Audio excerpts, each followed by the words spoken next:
the worst thing I've ever done in my life happened about 12 years ago, when I was a 16-year-old kid living in Cleveland, Ohio. It was the early fall, when the leaves were just starting to turn orange and the temperatures were starting to fall, hinting at the freezing chill that was only a few months away. School had just started, but it had been going on for about a month now, so all the excitement of going back and reuniting with old friends had been replaced by the realization that we were captives in a place that only wanted to load work upon us. Understandably, me and my friends were all too eager to do anything that might remind us of the worry-free, responsibility-free days of summer. Earlier that year, about the time the last school year had let out, one of my friends from work, at McDonald's, which some people think's lame, but I always had a great time there, had taught me a technique to make yourself pass out with the help of an assistant. It worked something like this. One person would rapidly take 10 deep, heavy breaths, and on the 10th, squeeze his eyes shut and hold his breath as tightly as possible while crossing his wrists over his heart. The assistant would then give the person a huge bear hug from behind and squeeze the person's wrists into his breastbone. Within seconds, the person holding their breath would lose consciousness. The assistant would then be in a perfect position to make sure you didn't totally collapse and crack your skull open on a sidewalk. The effect only lasted for like a second or two. It wasn't like we were putting ourselves into comas or anything, but it felt like you had been out for hours, and when you came to, the disoriented feeling of not knowing where the hell you were and what you were doing there was awesome. Now, I know some people are like, what the fuck, are you a fucking retard? And yeah, I know. We were probably killing about 1 million brain cells each time we would knock ourselves out, and I think probably my memory has suffered for it, but to a bored-as-hell 16-year-old, I thought it was hella cool. All the effect of getting your lights punched out, but with none of the pain of getting hit in the face. I'd tell you to try it, to see for yourself, but after what happened, I would never recommend it to anyone. One interesting side effect of doing this, which was really most of the reason we did it, was that while you were out, you'd have extremely lucid and vivid dreams which you could always recall upon awakening. After all, you were only asleep for like 2 seconds. We were good kids, and had never and would never try drugs, so to us, this was like a poor man's LSD. These visions in some way were usually related to what you were looking at right before you passed out. For example, once I dreamed I was climbing a mountain, way up in the Himalayas or something, but there was a handrail there. Who the hell puts handrails at 20,000 feet? When I came to, and remembered where I was, I realized I'd been looking at the staircase at the corner of my girlfriend's living room. Another time, I had a vision of Fred Flintstone, smiling, holding out his hand in front of a mural with the DARE logo. That's, Drug Abuse Resistance Education, a program cops teach in public schools. You've probably seen the bumper stickers. I woke up and saw that my friend Brett had been standing in front of me right before I slipped into dreamland, and that logo was on his shirt. Where Fred Flintstone came from, I've no idea.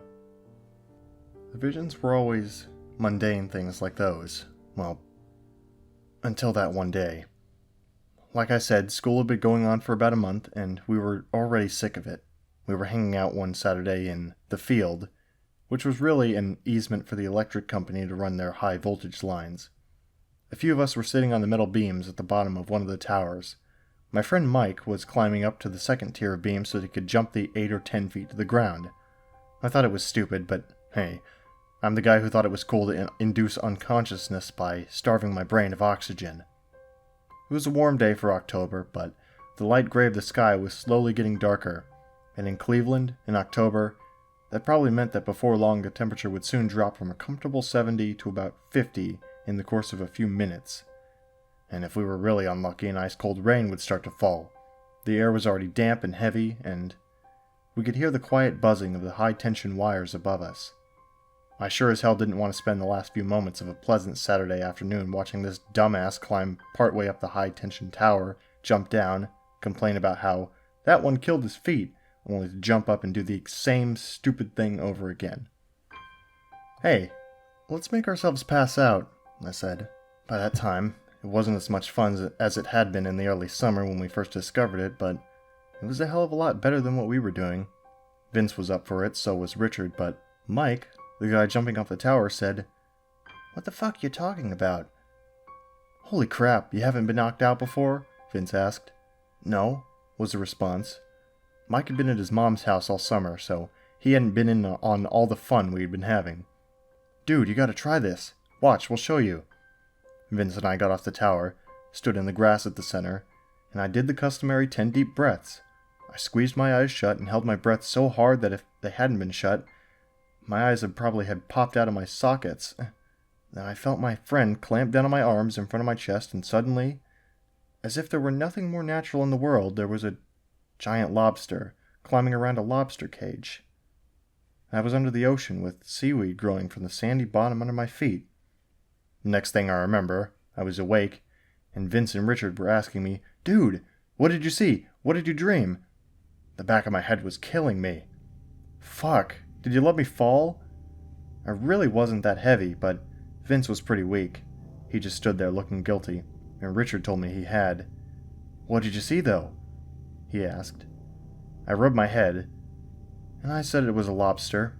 It was pinching Vince's head off with its claws. I turned to Mike, watching from the L-shaped beams above, and said, "See? It's fucking awesome." "Whatever. I don't trust any of you enough to do that shit to me." "Come on, man. You gotta try it. It's no more dangerous than what you're doing now. I promise I won't let you fall like this bitch did." He squinted in the way people do when they're trying to decide if what they're thinking of doing is worth the risk or trouble. He jumped down one last time, got up and said, "Fine, once." If only he would have thought a little longer, or just flatly refused. He repeated the 10 deep breaths, with me as the assistant to make sure he didn't fall. He held his breath, and I helped him slip into that other place. It's something I've regretted ever since. That, and when I think back on all the things I wish I had done differently in my teenage years. Girls I should have tried for, classes I should have tried harder in, all the things I should and shouldn't have done. Putting him in that bear hug and squeezing him into unconsciousness is the thing I most regret. I felt the dead weight shift from his feet onto my chest. He was a pretty big guy, but I made sure to let him down easy and not knock his head against the hard, packed earth. Just as I laid him down on the grass, he came back. He woke up screaming, "Fuck! Holy fuck! Get away! Get away! Get away!" He screamed as he leaped up to his feet and flailed his arms around his head. We all jumped back, afraid of being hit in his frenzy, but more afraid, so scared we almost shit our pants of what we were seeing. After about 5 seconds, which is about twice the time it normally takes a person to realize where they're at and remember what they were doing, he slowed down. Shit, holy shit. He was breathing heavily, gasping deep breaths and hunched over at the corner of the tower. It's a wonder that in his maddened state he didn't run right into the supports and knock himself out for real, but he just stood there, bent over at the waist, and fell to his knees. With his back turned to us, he started rocking and wringing his hands and muttering to himself. "Holy mother of fuck," said Vince. "What the hell did you see?" But Mike didn't answer. We approached him slowly, and as we drew near, we could hear him, quietly sobbing. In our macho world, that was normally a crime punishable by death. But at the time, of course, we didn't say a word. I reached out a hand to his shoulder, but as soon as I touched him, a touch so tentative and light that he shouldn't have even been able to feel it, he shrieked and jumped away, clanging his back into the corner of the tower. He pressed up hard against it, staring at us with a look of terror in his eyes so real, you'd think we were demons from the pit of hell. If ever in those few moments I thought he was putting on to fuck with us, that took all my doubts to rest. That, and what happened afterwards, of course. None of us said anything, but after about 10 minutes Mike had calmed down enough that Richard was able to coax him to his feet and lead him back to his house. As I had suspected, the temperature had fallen like crazy in just a few minutes, and just as I figured it would, the freezing cold drizzle started to fall. I told Vince I was just going to go home, and I'd see him tomorrow. We always spent the evenings and rainy days playing Mortal Kombat on our SNES, but he didn't object. I think he probably wanted some time alone to reflect on what horrible thing we'd done to our friend, just like I did. The next day I went to see how Mike was doing, but he and his dad were gone the whole day. I asked him later where he went, but he wouldn't tell me. I think it must have been to a psychiatrist because by Tuesday, the next time I saw him, he seemed to be better, if a little zoned out. I figure he got some drugs to calm his nerves, but that's just a guess. I never really found out. Over the next few days, the four of us hung out, and while Mike was quiet, he didn't say anything about what had happened. We just talked about stupid, unimportant stuff, girls we liked, classes at school we hated. I wish we had said something to him now, though I don't know if it would really have helped. We had no idea what we were facing, and to this day I still have no clue. But we avoided the subject of what happened that Saturday, and the practice of passing out in general like it was the plague. It wasn't until the following Saturday that he said anything related to what was happening to him. We were walking down the quiet street of our neighborhood towards the wooden footbridge that crosses the creek that runs between the houses, separating the development into two halves. I was going on about this hot girl who was a grade above me and who, consequently, wouldn't give me the time of day, and he, staring at the ground, walked on with his hands in his pockets. Suddenly, out of nowhere and right in the middle of one of my sentences, he says, "I won't be around much longer." Huh? They'll be coming again tonight. I don't think I'll be able to keep them out this time. Hey, what are you talking about? Who's coming tonight? The hands, the voices. At this point I was like, holy shit. I could feel my breathing get quick and shallow, and I felt my face and hands get hot to hear him talk so matter-of-factly about some horror that I couldn't even imagine, but I'll never forget that conversation. It's etched into my mind like the stone tablets in the 10 Commandments. I stammered a few times and said stupidly, what hands? At night, I look at the tree out my window, and then it goes black, and the hands, dozens, 100 of them, push in against the glass. And what do you do? I push back all night, but I'm tired. I can't keep him out anymore, and the voices say I have to let him in. Little kid voices and little kid hands. He lowered his voice to a whisper, but I could tell.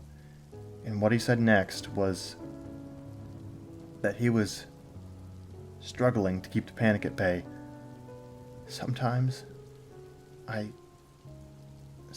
see their faces, he said in a trembling voice.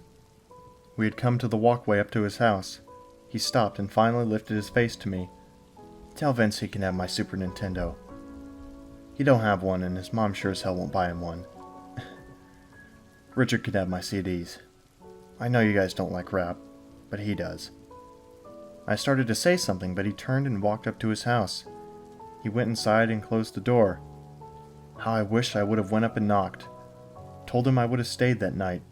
But we were 16, and at that age, guys don't do that anymore. So I just went home. I didn't even answer the door for Vince when he came over later. When I went to bed, I didn't sleep well, and I was constantly listening to every creak and groan that the house made, listening for the voices of a multitude of children. I normally slept with the curtains open, but tonight, I closed them tight. The next day, we learned someone had broken into Mike's house. A police car was there in his driveway, and I about shit a brick when I saw it. Later, my worst fears were confirmed when I learned that it was Mike's bedroom window that had been broken into. He was missing, was all they told us. The cops asked all three of us a ton of questions, and people from the Center for Missing and Exploited Children came and asked us more. I'm sure I looked guilty as shit, but when I said I didn't know what happened, it was, after all, halfway true. They were looking for some pervert that had abducted Mike, so no matter how hard they grilled me, they couldn't get any information relating to that, of course, so they finally gave up. He was on milk cartons and missing children TV shows, but to this day, his is still an unsolved case. After it was all over, I went to the library to research what the fuck happened because in those days, while the internet was a research tool, it was only for rocket scientists or people who could afford a $5,000 computer. I didn't find much. The The closest thing that I think is related is something I only discovered later in my junior class in world history. Apparently, Egyptian priests used to seal themselves in coffins for just long enough a time to almost die.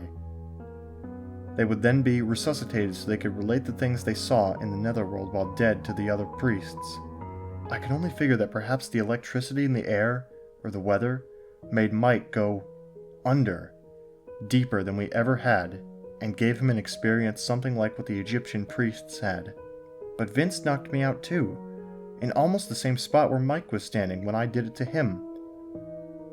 Could he have just been more receptive to the call of that other place, or had knocking my head on the ground somehow jostled me free of their hold? I don't know. I don't think I'll ever know.